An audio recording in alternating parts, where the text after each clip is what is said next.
प्रतिवर्ष परी आज भी ओडिशा प्रसिद्ध गणेश पूजा आम जटणी महासमारंभ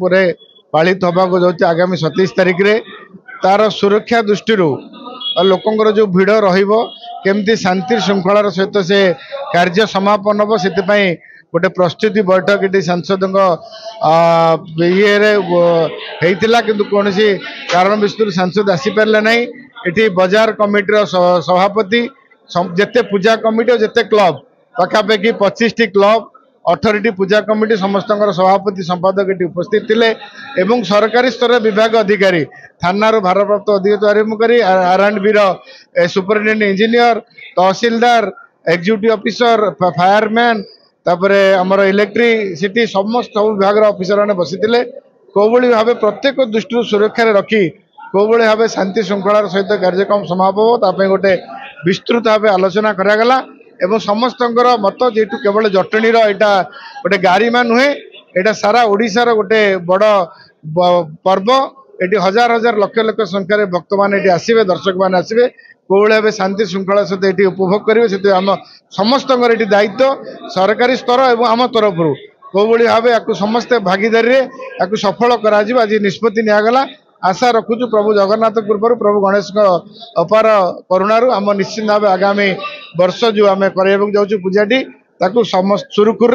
जाति धर्म वर्ण दलगत निर्विशेष आम समस्त एकाकार केमी आहरी उच्च मानर कर प्रस्तुत बैठक है जटणी बीजेपी तरफ गणेश पूजा प्रस्तुति व्यवसायी भाई मैंने सामिल होते व्यवसायी संघर सभापति संपादक मैंने सामिल होते सहित प्रशासन अधिकारी किंतु आम सहित अच्छा व्यवसायी संघर कर्मकर्ता व्यवसायी बजार मानक कौन सब असुविधा ताकू प्रशासन आउ ये जो जहाँ नेतृत्व आज बैठक करा सी समाधान कौन रास्ता कले आपण मार्केट असुविधा कौन आउ जो विधायक 2 लाख टका देते पूजा मंडप से संपर्क में मतामत जटणी मेडिकल छक पूजा कमिटी सभापति सरोज सामंतराय आमर मेडिकल छक दीर्घ 20 वर्ष है ये अनुष्ठान 20 वर्ष आम स्थायी मंडप नाला आम दुकान घर खाली कर या दुकान ता दुकान करूँ जहा ए वर्ष माननीय विधायक विभूति बलवंतर आनुकूल 2 लाख टंका देले दबा हेतु जेहेतु आम स्थायी मंडप ये निर्माण करागला बहुत खुशी कथा दीर्घ 1.5 मास भितर आम मंडप टी ठे करदेलु आम स्थायी मंडप ठाकुर वर्ष बसवे आमर जमी नीतिकांत जमी हवा कथा सेमती हम दीर्घ 7 दिन काल आम रखाई प्रोग्राम सांस्कृतिक कार्यक्रम 3 तारिख एकादशी आमर से 3000 लोकंर अन्नप्रसाद वितरण करा प्रत्येक वर्ष होची ए वर्ष भी हम गला वर्ष 2000 लोक में होता वर्ष 3000 लोक कराऊँगी एमती प्रत्येक वर्ष ये ठाकुर आशीर्वाद रू चली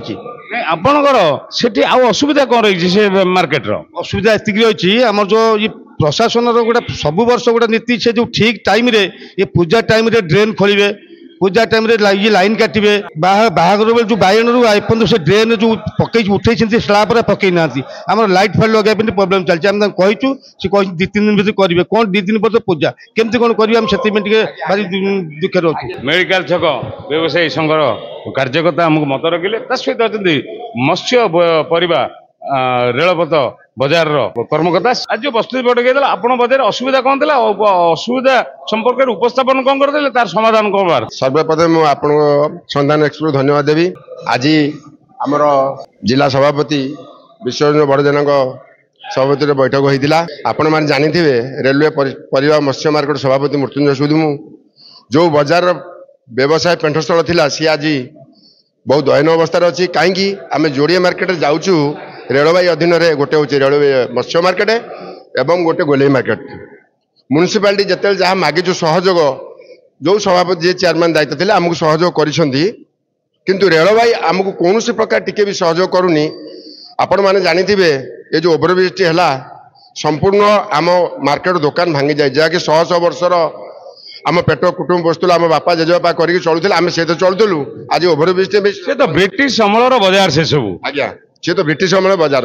किंतु जो पूर्व डीआरएम थे सी कहले जेहेतु ओभरब्रिज में असुविधा होती आप स्वस्तर भांगी दिंतु पुनर्बार थैथान करेंगे सी तो थैथान कले एवं जो पूजा कराया आम पाखे टे रास्ता भी ना घाट ना रेलवे जिते अधीन अच्छा सब अधिकारी मैंने जिते आम आप्लिकेसन देचु ये करमको हस्तक्षेप करूना ସେଥିପାଇଁ ଆଜି ମୁଁ ଆପଣଙ୍କ ମାଧ୍ୟମରେ ମାନ୍ୟବର ଜଟଣୀ ବିଧାୟକ ବିଭୂତି ବାବୁଙ୍କୁ ଏବଂ ସାଂସଦ ମହାଦେବଙ୍କୁ ମୁଁ ନିବେଦନ କରୁଛି ଏବଂ ବିଶ୍ୱରଞ୍ଜନ ବଡ଼ଜେନା ସଭାପତି ତାଙ୍କୁ ମଧ୍ୟ ଆଜି ମୁଁ ମୋର ସବୁ ସମସ୍ୟା ଜଣେଇଲି। ତାଙ୍କୁ ଆପଣଙ୍କ ମାଧ୍ୟମରେ ନିବେଦନ କରୁଛି ଯେ ରେଳବାଇ ସହିତ ଅଧିକାରୀମାନଙ୍କ ସହିତ ଆଲୋଚନା କରି ଯେ ମାଛ ମାର୍କେଟ ଗୋଲେଇ ମାର୍କେଟ ପୁନର୍ବାର କେମିତି ଥଇଥାନ ହୋଇପାରିବ ତାପରେ ହସ୍ତକ୍ଷେପ କଲେ ଆମେ ମାର୍କେଟ ତରଫରୁ ତାଙ୍କୁ ଧନ୍ୟବାଦ। ମାନେ ଆପଣଙ୍କ ବଜାର ରେଳପଥ ଅଞ୍ଚଳ ଭିତରେ କିନ୍ତୁ ରେଳପଥ ଅଞ୍ଚଳ ଯଦିବା ତ ଆପଣଙ୍କୁ ଭଡ଼ା ଟିକସ ନେଉଛି କିନ୍ତୁ କୌଣସି ପୂଜା ଆସିଲେ ଏତେ ବଡ଼ ପୂଜା ଜଟଣୀ ଗଣପର୍ବ ପ୍ରସିଦ୍ଧି ଲାଭ କରିଛି ଗଣେଶ ପୂଜା କୌଣସି ସୁବିଧା ରେଳବାଇ ଦିଏନି କିନ୍ତୁ ପୌର ପରିଷଦ ତା କର୍ତ୍ତବ୍ୟ ଯାହା ପାଇଲେ ତା କରେ କିନ୍ତୁ ପୌର ପରିଷଦକୁ ଆପଣ ଟିକସ କଣ ଦିଅନ୍ତି? ପୌର ପରିଷଦକୁ ଆମେ ଗୋଟେ ପଇସା ଟିକଟ ଦେଉନୁ କିନ୍ତୁ ସେ ଆମକୁ ପ୍ରତ୍ୟେକ ଯେହେତୁ ଓଡ଼ିଶା ପ୍ରସିଦ୍ଧ ଗଣେଶ ପୂଜା ସେ ସବୁ ପ୍ରକାର ଆମକୁ ସହଯୋଗ କରନ୍ତି। ରେଳବାଇ ତରଫରୁ କୌଣସି ପ୍ରକାର ଆମକୁ ସହଯୋଗ ନାହିଁ। ଆପଣଙ୍କ ମାଧ୍ୟମରେ ମୁଁ ବର୍ତ୍ତମାନ ପୁନର୍ବାର ପୁଣି କହୁଛି ଯେଉଁ ଅଧିକା ଆମର ଅଛନ୍ତି ସାଂସଦ ମହୋଦୟ ବିଧାୟକ ମହୋଦୟ ମୁଁ ନିବେଦନ କରୁଛି ତାଙ୍କ ସହିତ ଆଲୋଚନା କରନ୍ତୁ ଆମକୁ ପୁନର୍ବାର ସେଠି ଥଇଥାନ କରନ୍ତୁ। ଆମେ ଯେମିତି ଆମ ବାପା ଜେଜେବାପା ପୂଜା ପ୍ରତିଷ୍ଠା କରି ଆସୁଥିଲେ ଆମେ ପୁନର୍ବାର ସେମିତି କରିବୁ। ବର୍ତ୍ତମାନ ଆମ ପାଖରେ ଆପଣ କହିଲେ ବିଶ୍ୱାସ କରିବେ ନାହିଁ ଆମ ପୂଜା ପେଣ୍ଡାଲ ଟେକି ଯିବା ପାଇଁ ଗୋଟେ ରାସ୍ତା ବି ନାହିଁ। ଆଜି ପୂଜା ପ୍ରସ୍ତୁତି ବହୁତ 2 ଦିନ ପୂଜା ରହିଲା। ବଢିଆ ସୂଚନା ଦେଲେ ପୂଜା ମଣ୍ଡପ ଯଦି ସ୍ଥାୟୀ ମଣ୍ଡପ ଅଛି କିନ୍ତୁ ରାସ୍ତା ନାହିଁ ଶ୍ରଦ୍ଧାଳୁ ଭକ୍ତ ଯାଇକି ଗଣେଶଙ୍କୁ ଦର୍ଶନ କରିବା ପାଇଁ ସେଥିପାଇଁ ପ୍ରଶାସନକୁ ଆମେ ସନ୍ଧାନ ତରଫରୁ ନିବେଦନ କରୁଛୁ ଯଥାଶୀଘ୍ର ସେଠି ରାସ୍ତା କରିବାର ବନ୍ଦୋବସ୍ତ କରୁ ସୁବନ୍ଦୋବସ୍ତ କରୁ ଶ୍ରଦ୍ଧାଳୁ ଭକ୍ତଙ୍କ ପାଇଁ କାରଣ ଆଗାମୀ ଦିନରେ ଲକ୍ଷାଧିକ ଲୋକଙ୍କର ସମାଗମ ହେବ ଲକ୍ଷାଧିକ ଲୋକଙ୍କର ସୁବିଧା ଅସୁବିଧା ସମ୍ପର୍କରେ ସ୍ୱର ଉଠେଇଛି ସନ୍ଧାନ ସ୍ୱର ଉଠେଇବ ତେଣୁପାଇଁ ଯାହା ବି ଏଥିପାଇଁ କରାଯିବାକୁ ପଡ଼ିବ ପ୍ରଶାସନିକ ସ୍ତରରେ ହେଉ ରାଜନୈତିକ କ୍ଷେତ୍ରରେ ହେଉ କି ସର୍ବସାଧାରଣ ସନ୍ଧାନ ତାର ପ୍ରୟାସ ଜାରି ରଖିବ। ଚଳିତ ଗଣେଶ ପୂଜା 2025 ସର ସୁନ୍ଦର ଆଉ ଉଚ୍ଚ କୋଟିର କରିବା ପାଇଁ ସନ୍ଧାନ ପ୍ରୟାସ ଜାରି ରହିବ।